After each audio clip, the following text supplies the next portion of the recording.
This weekend, more than 80 people were killed or wounded in two evil attacks.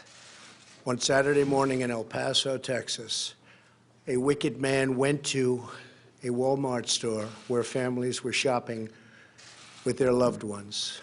He shot and murdered 20 people and injured 26 others, including precious little children. Then, in the early hours of Sunday morning, Dayton, Ohio, another twisted monster opened fire on a crowded downtown street. He murdered 9 people, including his own sister, and injured 27 others. The First Lady and I join all Americans in praying and grieving for the victims, their families, and the survivors. We will stand by their side forever. We will never forget.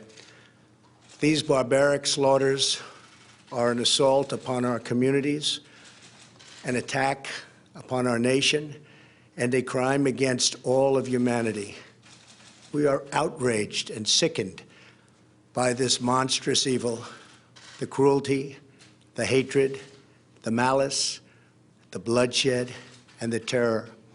Our hearts are shattered for every family whose parents, children, husbands, and wives were ripped from their arms and their lives. America weeps for the fallen. We are a loving nation, and our children are entitled to grow up in a just, peaceful, and loving society. Together, we lock arms to shoulder the grief. We ask God in heaven to ease the anguish of those who suffer, and we vow to act with urgent resolve. I want to thank the many law enforcement personnel who responded to these atrocities with the extraordinary grace and courage of American heroes. I have spoken with Texas Governor Greg Abbott and Ohio Governor Mike DeWine, as well as Mayor DeMargo of El Paso, Texas, and Mayor Nan Whaley of Dayton, Ohio, to express our profound sadness and unfailing support.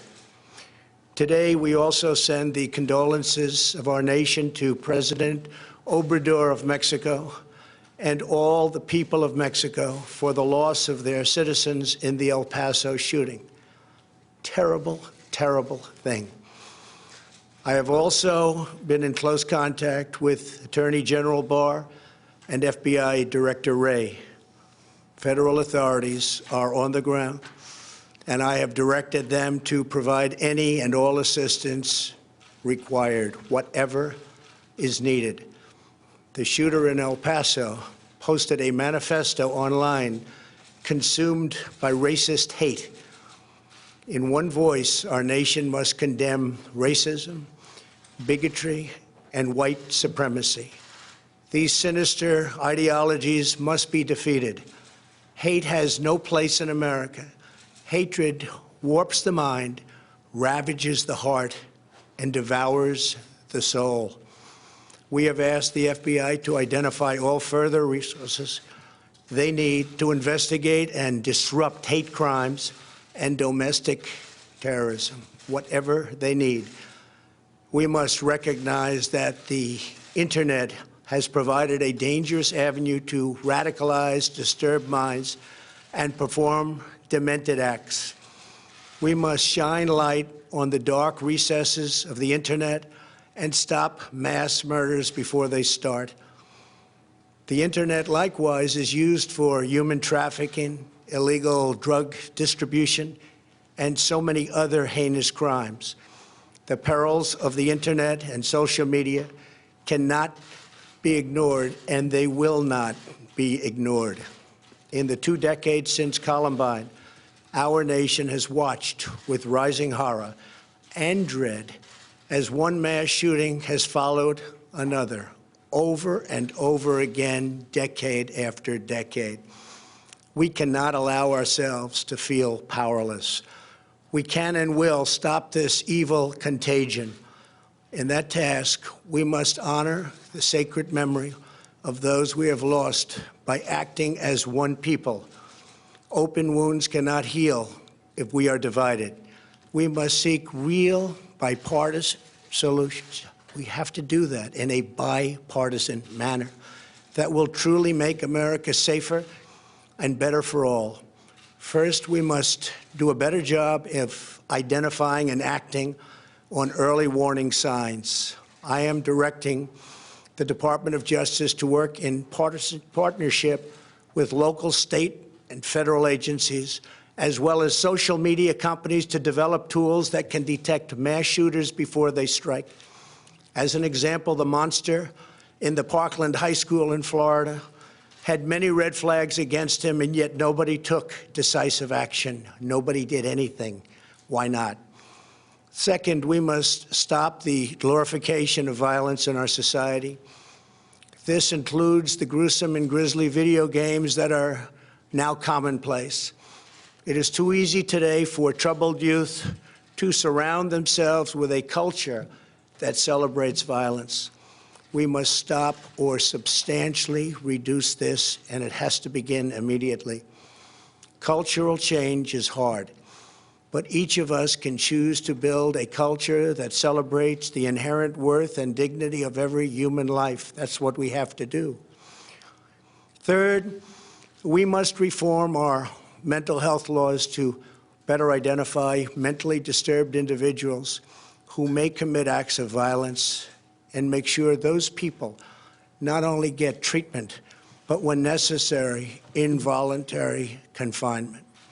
Mental illness and hatred pulls the trigger, not the gun. Fourth, we must make sure that those judged to pose a grave risk to public safety do not have access to firearms, and that if they do, those firearms can be taken through rapid due process. That is why I have called for red flag laws, also known as extreme risk protection orders. Today, I'm also directing the Department of Justice to propose legislation ensuring that those who commit hate crimes and mass murders face the death penalty, and that this capital punishment be delivered quickly, decisively, and without years of needless delay. These are just a few of the areas of cooperation that we can pursue. I am open and ready to listen and discuss all ideas that will actually work and make a very big difference. Republicans and Democrats have proven that we can join together in a bipartisan fashion to address this plague. Last year, we enacted the Stop School Violence and Fix NICS Acts into law, providing grants to improve school safety and strengthening critical background checks for firearm purchases. At my direction, the Department of Justice banned bump stocks.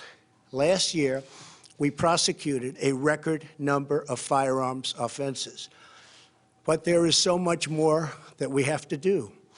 Now is the time to set destructive partisanship aside, so destructive, and find the courage to answer hatred with unity, devotion, and love.